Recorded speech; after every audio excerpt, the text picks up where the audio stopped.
Chief minister بنی ہے اور جس میں پی ٹی آئی کی جو منتخب ممبران تھے اس کو اپنے ساتھ اکٹھا کیا کچھ کو، اور جو ہمارے مینڈیٹ کو چوری کر کے وہ آج چیف منسٹر کی ہیلپ لے چکی ہے، تو سمجھ سے بالا تر ہے کہ مینڈیٹ کسی اور کے پاس ہے اور کیبنٹ میں کوئی اور ہے، یعنی ایک جعلی چیف منسٹر اور ایک جعلی کیبنٹ بنے گی تو وہ کیا ڈیلیور کر پائے گی، اس کی مارل ویلیو کیا ہوگی، اس کی قانونی حیثیت کیا ہوگی، کون اس کو مانے گا؟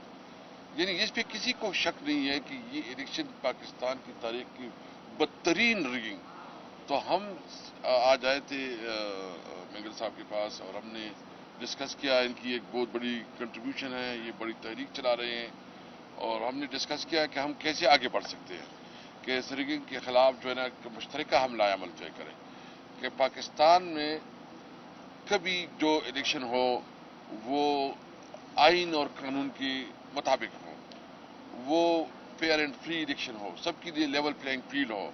تو اس پہ ہم ایک سمجھتے ہیں کہ جتنی بھی پولیٹیکل پارٹیز ہیں، سندھ میں جی ڈی اے اور اس کا ایک الائنس ہے، بلوچستان میں بھی ایک الائنس ہے، یہاں پنجاب میں بھی تو جماعت اسلامی اور اس کے ساتھ بھی ہماری بات ہو چکی ہے. تو ہم کوشش کر رہے ہیں کہ پاکستان میں آئین اور قانون کی بالادستی کے لیے، فیئر اینڈ فری الیکشن کے لیے اور عوام کی ووٹ کو عزت کے لیے ہم جو ہے نا اکٹھے ہوں، اور ہماری جو ہے نا ایک متفقہ اس کے اوپر ہم مشاورت کر رہے ہیں اور اس کے لیے آگے اسٹریٹجی بھی ہم بنائیں گے.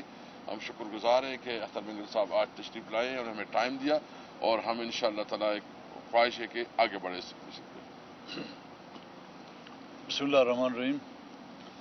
میں کیسر صاحب کو، بیرسٹر صاحب کو اور پاکستان تحریک انصاف کے تمام اکابرین کا مشکور اور ممنون ہوں کہ وہ آج آئے یہاں پر، اور اس میں کوئی شک نہیں کہ نہ صرف موجودہ الیکشن بلکہ کئی یہاں پہ اس طرح الیکشن گزرے ہیں جن پر کئی سوالیہ نشان ہیں.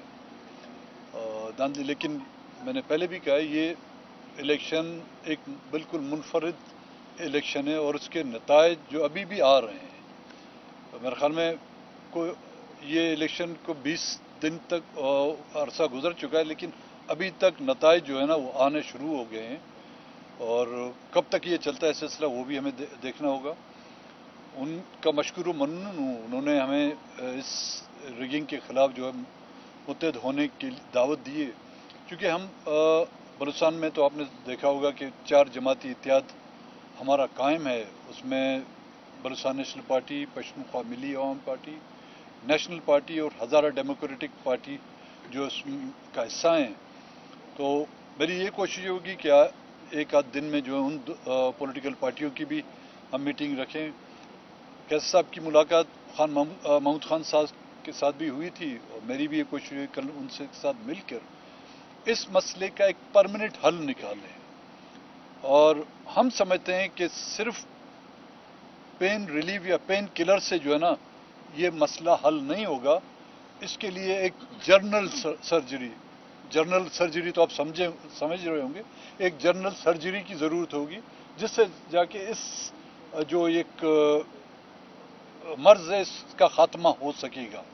اور اس میں کوئی شک نہیں کہ جب تک کہ یہاں پر آئین کی بالادستی نہیں ہوتی، آئین کی حکمرانی نہیں ہوتی اور جمہوریت انداز میں یہاں پر لوگوں کو ان کے حق کے رائے دہی کا اختیار نہیں ہوتا، یہ ملک آگے چلنے کی بجائے وہ پیچھے چل جائے گا.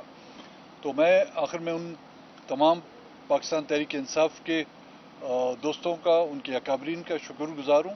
اور انشاءاللہ ہم سمجھتے ہیں کہ اگر ہم نے یہ طے کر لیا، ہم نے یہ فیصلہ کر لیا، تمام وہ پولیٹیکل پارٹیاں جو اس الیکشن کو، اس سے پہلے کے الیکشن کو جو ہے نا وہ سمجھتے ہیں کہ وہ عوام کی منشا اور عوام کی رائے کے مطابق ان کے نتائج نہیں آئے ہیں، اس بات پر متفق ہو جاتے ہیں تو ہم کوئی نہ کوئی راستہ نکال سکیں گے. بڑی مہربانی ہوگی. اچھا سر، حیدر شرازی جیو نیوز سے یہ بتائیے کہ ویسے یہ اس طرح شکوہ بھی بلوچستان کے رہنماؤں کا اکثر یا وہاں کے جو نوجوان ہیں زیادہ کرتے ہیں کہ جس وقت دیگر سیاسی جماعتوں کو مسائل ہوتے ہیں تب وہ بلوچستان کی سیاسی قیادت کے ساتھ رابطہ کرتے ہیں، جب بلوچستان کے لوگوں کے مسئلہ ہو تو تب وہ ان کے ساتھ رابطہ نہیں کرتے. تو یہ اپنے مفاد یا اپنے مشکل جس وقت آئے تب تو یہ احساس ہوتا ہے کہ بلوچستان کے بھی کسی قیادت سے رابطہ کیا جائے. اس روش کے حوالے سے کیا کہیں گے؟ دیکھیے میں بتاؤں نا، بیان کرتے ہیں بلوچستان کے بچے جو نہیں آپ کی بات ٹھیک ہے کہ بلوچستان کی بہت محرومیاں ہیں اور مختلف اوقات پہ یہ اپنا نقطۂ نظر پیش بھی کرتے ہیں، اور ہم نے جب حکومت میں تھے تو سردار صاحب بیٹھے ہیں کہ ہم نے بلوچستان کے حوالے سے ایک اسپیشل کمیٹی بنائی تھی، پھر ہمارا ٹائم نہیں رہا، لیکن جو ہم نے اس وقت رابطے کی، ہم نے سندھ سے بھی رابطے کی، ہم نے پنجاب سے بھی تمام پارٹیوں کے ساتھ کیے، اور ہم چاہتے ہیں یہ سارا پاکستان ہے، بلوچستان، سندھ، خیبر پختونخوا، پنجاب، اس کی سارا جو اس کا نام پاکستان ہے، تو ہم یہ سمجھتے ہیں کہ جہاں بھی ہو وہاں ہر جگہ قانون کی حکمرانی ہو. یہ ملک جو ہے نا تب آگے جا سکتا ہے، تب یہ ملک ترقی کر سکتا ہے جب اس ملک میں جو ہے نا آئین کی بالادستی ہو، قانون کی حکمرانی ہو، اور خاص کر جو الیکشن کے حوالے سے یہ عوام کا مینڈیٹ ہے کہ وہ اپنی لیڈرشپ چنے.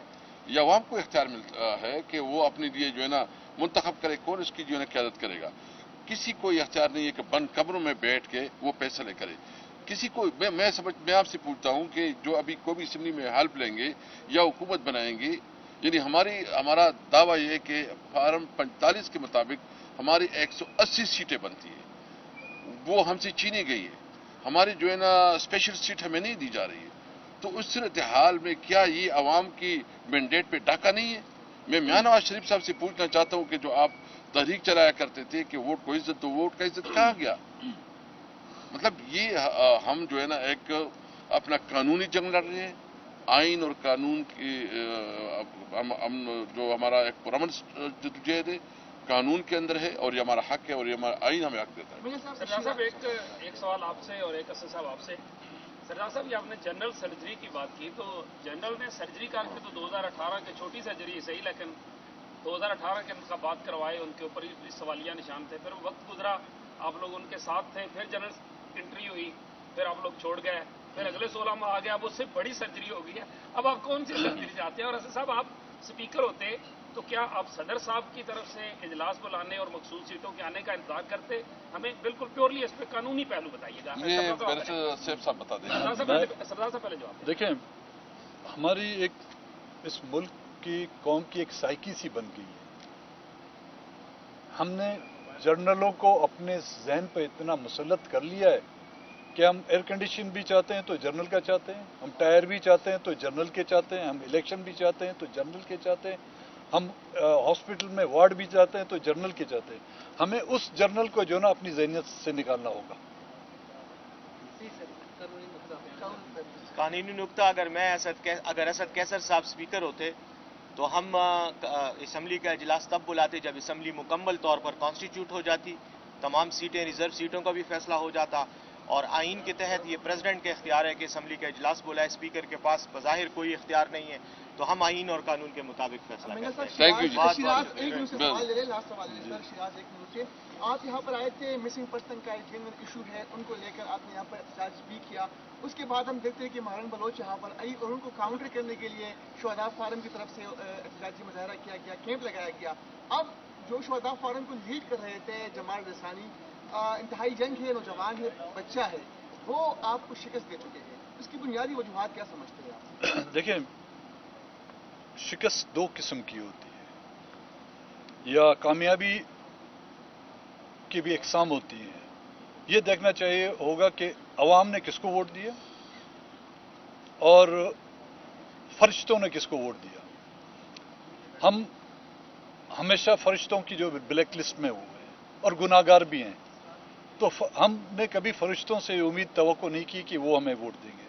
ماشاءاللہ انہوں نے جو کچھ یہاں پہ کیا تو میرے خیال میں ان کا تمغہ ان کو جرت کے طور پر یہ سیٹ دی گئی ہے. اسد کیسر خالیجہ خان گولڈ ٹی وی سے. سر لاسٹ میں یہ کلیریفائی کر دیں کہ پاکستان تحریک انصاف کے جو انٹرا پارٹی انتخابات ہونے جا رہے ہیں ان میں chairman P T I barrister Ali Zafar نامزد کیے گئے ہیں، بیرسٹر گوہر علی خان. اس حوالے سے تھوڑی کنفیوژن ہے. نہیں، اس حوالے سے تو میرے خیال میں کل تک فائنل ہو جائے گا، وہ میڈیا میں آ جائے گا، تو کل تک آپ ویٹ کر لیجیے. Thank you.